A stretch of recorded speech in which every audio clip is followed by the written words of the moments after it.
Peace, good morning, and I'd like to welcome you back to another edition of the Foul Playland. As always, I'm your foul player, speaking to you about my favorite subject in the world, which is the New York Mets. Um, Making this video regarding some news that happened over the weekend, big news actually, as far as the Mets hiring a new GM, and more importantly, the signing of catcher James McCann.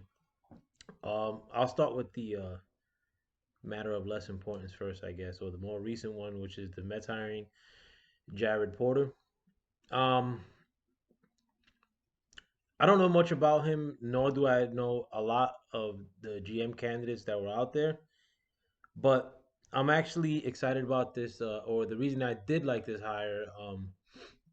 When you compare it to a move similar to how the Phillies just hired Dave Dombrowski, like I like the younger guy, but I like the guy who has more of a background with scouting, somebody who could build up our farm system.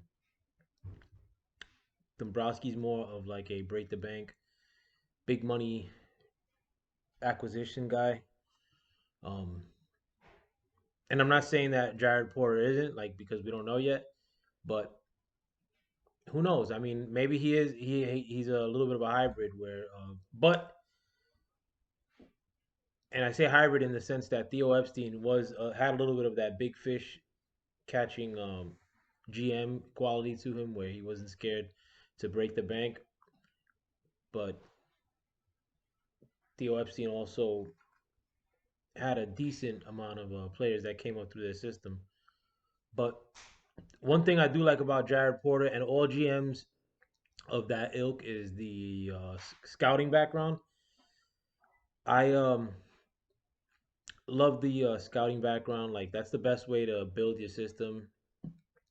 Some people may not agree with me in this sentiment, but if you look back at Omar Minaya, we had good players under Omar Minaya, and that's factoring the draft slots were more in effect back then as far as how much money you had to pay a draft pick wasn't as big of a deal as it is now.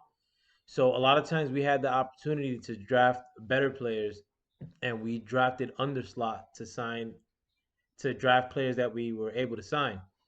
But on the international level, Manaya did really well. I thought, like given, and even then his budget was a little bit restricted. You know, but some of those things he did with less money, I think, were good. And now, with Jared Porter, you have the ability of having the finances, maybe put more people in that department. As far as scouting goes, Steve Cohen's money seems to be limitless, and you're hearing a lot of things as far as Steve Cohen wanting to invest into the analytical side. Um, I'm pretty sure that'll bleed over into the scouting side. I want to start building up our system, and a lot of the signings that we are seeing like early on with this season, minor league signings. If you pay attention to at least this free agency period, it mimics what the Dodgers are doing. The Dodgers are signing just about as many free agent signings as we are, and the Dodgers are pretty stacked. But it's a good sign. I mean, I like to get good guys in the minor leagues in the fold, and which has very little to do with Jared Porter because a lot of those signings happened before he got here. But I like that scouting background for a GM rather than an agent background like we just had, which was never tried and didn't work out well. Although I did like the draft signings that Brody Van Wagenen did while he was here. But we'll see. I mean, like but the biggest thing, I mean, I like the fact that it's a younger guy. Like, didn't make much difference to me at the end of the day. I'm not gonna pump it up like and act over excited. I just like the fact that it's done and that it's a younger guy that we got into the fold. Now on to the bigger news. James McCann. Um, I'm so glad that this got done with the Mets. I'm a I'm not gonna say that I was like a huge James McCann fan, like at the end, but one thing I remember him playing against us and throwing out. I think it was two people while he went in a series that we had against the White Sox. But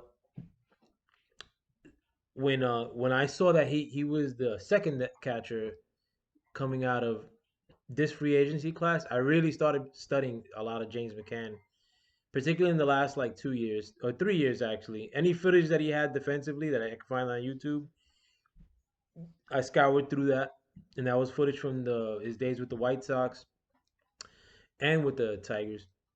But a lot of like the hitting acumen, like it was more like recent, like the last 2 years. And there's a lot like that I like there. I mean, like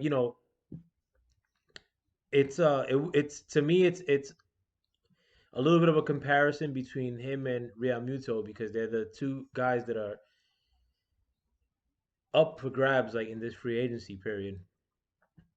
And as far as batting numbers go, they're very, very comparable. I mean, Realmuto has better legs on the base paths.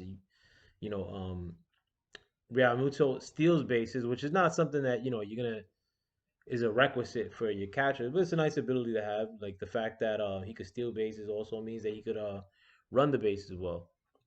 Not saying that McCann is a terrible base runner, but I mean honestly, I didn't even look at that too much. But as far as on base percentage, Realmuto gets a slight edge, not much.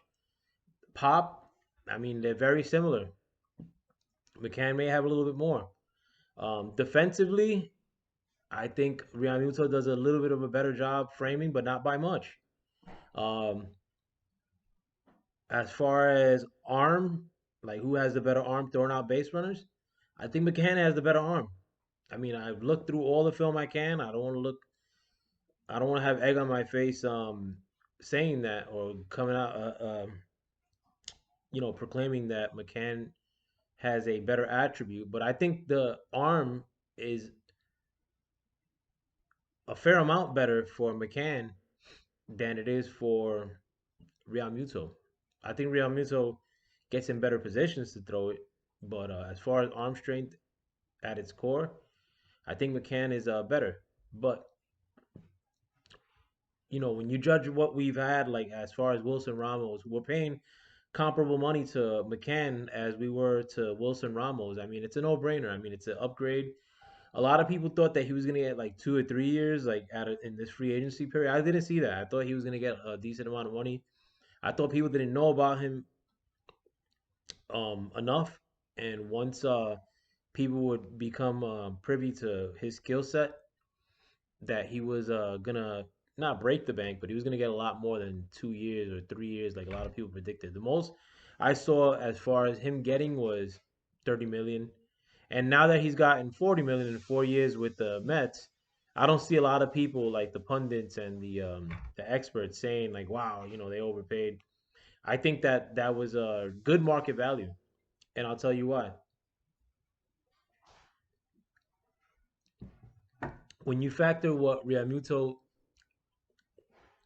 is reportedly asking for, as far as 200 million, I don't think Realmuto is going to get that. I think he's deserving of that, and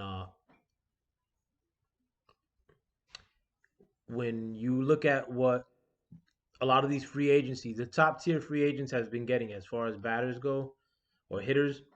Realmuto it may not have comparable numbers to a lot of these guys who have come up in free agency these past couple of years who have broken the bank, but he's a catcher. I mean, and he's a good catcher. So normally, do I think he would have gotten 200,000? I think absolutely. Do I think he's gonna get 200,000 this year? 200 million this year. I think that's a little bit of a stretch, but maybe. I mean, you never know. Maybe the Angels break the bank. Maybe the Blue Jays. A lot of people like seemingly want to go there for some reason. I don't know what their finances are looking like, but who knows? Some it takes one or two dark horse teams to start bidding against each other and drive that market up. But when you compare if like per se, he were to get $200 million, you're paying like for James McCann, somebody who's very comparable to Real Muto as far as offensively and defensively. Um, Framing pitches, Real Muto's numbers are only a little bit better. Statistically, hitting, only a little bit better for Real Muto. But it's a no-brainer to me. I mean, I was a lot like once I mean, I was way hyped up about signing Real Muto in the beginning of the year. I've seen him in the Marlins tearing us up for years now. I always liked him. Didn't think he was that caliber of player, like a $200 million player. But once he became a free agent, I was like, yeah, he probably shit is a $200 million player. But did I want him? Absolutely. Did I think he was gonna get $200 million? No, I didn't think that. I thought he would get like 125 million when the year ended. When I seen him demanding $200 million, I mean, it gave me a little bit of pause. And also had the time to look at McCann, and I was way more pumped up about trying to sign McCann than I was Real Muto. Given especially given like what if we would have signed Real Muto, we probably would have been able to make one more additional move outside of signing Trevor May and Real Muto, maybe one other ancillary piece. But now, I mean, with McCann in the fold, right now we have about $50 million, like before we hit the threshold to you know still play around with in the market. What could that equate to? I mean, could it net us Bauer, who I want? Yes, I mean, like that would be great. I want Bauer more than I want Springer. And I made actually I'm gonna talk about that in a minute. But if we get Springer, I mean that could also net us Liam Hendricks and Odorizzi.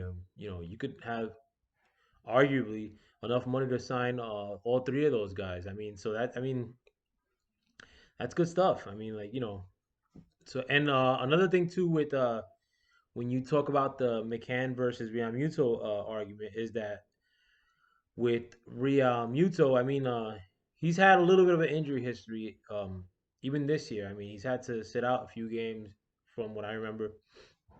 Whereas McCann, he's still kind of fresh. He was playing backup to Yasmani Grandal this past couple years.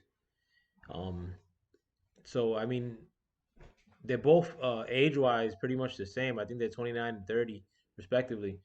But if not, I think they're both 29. But with McCann, I mean, you have a fresher guy to throw to. Somebody who's taken a lot of less wear and tear. And I think that the whole like Real Muto, like stealing bases stuff, that's or being more fleet of foot, like on the base pass, if you will, is gonna hurt him down the line as far as him being able to maintain health wise. But I mean, like if Real Muto does get $200 million, you're talking about a 7-year contract, maybe. Do I want to sign up for a 7-year contract, knowing that the Mets have Francisco Alvarez in the pipe down, as their number one prospect catcher in our system already on hand? No, I mean I'm cool with McCann. I like McCann. You here is a great clubhouse guy too, as is Real Muto. Very comparable with the two players. But yeah, I'm very happy that we got him, and I think at $40 million, it might be a steal. But I want to close out this video, and I wasn't planning on this, but here goes. I've been arguing on the Mets fans pages on Facebook regarding who would I rather sign between Trevor Bauer or Springer, and the cavalcade of people have been telling me more Springer, and my argument is that I rather sign Bauer. I know Bauer has a little bit of a one-year wonder feel to him because he just won this Cy Young award, but historically he's been about 4 or a little bit of a sub 4 ERA pitcher, and I get all that. But my argument is this: right now, like we're not sure if we're gonna have a DH in the National League. Um, Even with the DH, that's gonna leave somebody as the odd man out. whether that be Dominic Smith or Brandon Nimmo. Now, I mean, like you can make a argument that Nimmo would definitely take a back seat to Springer. I'm not going to argue with you there, but we still don't know about the DH equation. But with the DH, I mean, without a DH, I mean, and having to squeeze Springer in there, you're definitely either gonna have a combination of Nimmo and Dominic Smith, or um, Alonso playing the bench, or I mean, it's just like I mean, it like where Nimmo, I mean, even though he's not a true center fielder, a lot of people are saying, "Oh, when was the last time we had a true center fielder?" I get that, but it's not like Nimmo was butchering like the center field position. I mean, like dare I say, I mean, like maybe you could even run Conforto there. Conforto played a little bit of a better center field than what Nimmo did, I thought. But I mean, in dire straits, would I throw Conforto as a center fielder and rotate a combination of Nimmo or Dom Smith in either corner position? Absolutely, it's no sweat. Like in my eyes, I mean, you're not losing much. But as far as contracts go, I mean, when you're talking about Springer maybe getting 125 and 5, or Trevor Bauer getting a 150 and 5 per se, um, I'd rather get Bauer in that equation. I mean, a lot of people say about the sub 4 pitcher that he could be like historically. Yeah, but that's about what you got with like a Marcus Stroman historically, or Zach Wheeler. Zach Wheeler was always about a little bit of below 4 ERA pitcher. He had a great year right before he left us, and he ended up signing for 118 million for 5 years with the Phillies, and I thought that was a steal. Now, if in this market, you could get Bauer for same amount of years, 5 years, at a at 150 million. I mean, I consider that a steal too. I mean, Bauer. I mean, Wheeler does have high capability, but I think the top of Wheeler's game is Steven Strasburg, which is good. I mean, like I don't think he's ever had a year like Steven Strasburg at his best, but he's had, his stuff is always reminding me of Steven Strasburg. But Bauer, his prime year beat out DeGrom for the Cy Young Award. I mean, you have a Cy Young Award winner with Bauer, and you're getting him at a discount because Bauer right now going into a regular free agency, any other year, you're talking a $250 million pitcher. If you're getting him for you or potentially 75 million less or 100 million less, I mean, to me, it's a no-brainer. In addition to the fact that right now we're in desperate need of a pitcher. As it currently stands right now, Seth Lugo is our number 3 pitcher. That's a little bit of a dangerous proposition. You know, um, as of right now, also, um, we have, geez, I haven't slept. I just came home from work, but as of right now, what's his face? Our left-hander is uh is our number 5 pitcher. Trying to find his name. Trying to make a fool of myself, but having a little bit of a brain fart here. Oh, Steven Matz right now is our number 5 pitcher. David Peterson is our number 4 pitcher. Right now, to me, I think David Peterson would be great to be at our 5th pitcher because he's a rookie and or he's a young player and you don't know what you're gonna get from him next year. But I don't think Steven Matz belongs in a rotation next year, at least to start. Right now, Corey Oswalt is our emergency starter. Steven Matz should be our emergency starter or our fill-in guy, and whoever starter, when you could either get Trevor Bauer or start picking from this second threshold of pitchers, which you're talking um Jake Odorizzi or Tanaka or Kluber. Do you want one of those guys as your free agent acquisition, that secondary list that I just said? Or would you rather get that locked up with Bauer and you have pretty much a dominant rotation going into the year and live with what you have already in the outfield, with what we already know we have with Nimmo and with Dom Smith and with JD Davis at certain times and with Conforto. I could live with that. I could live with that combination of players in the outfield and get Bauer rather than getting Springer. As much as I like Springer a lot. But I mean, and some people say, "Oh, it's not your money to get them both." I mean, no sweat off my ass. I mean, I'd love to get them both. But if it was a choice between the two because of the financial constraints with having to not go over the luxury tax threshold, to me, it's Bauer all day. Trevor Bauer all day. Let me know what you guys think, though. With that, I'm out. Thanks for checking me out. Go Mets, and Merry Christmas. I don't make a video before that. Peace.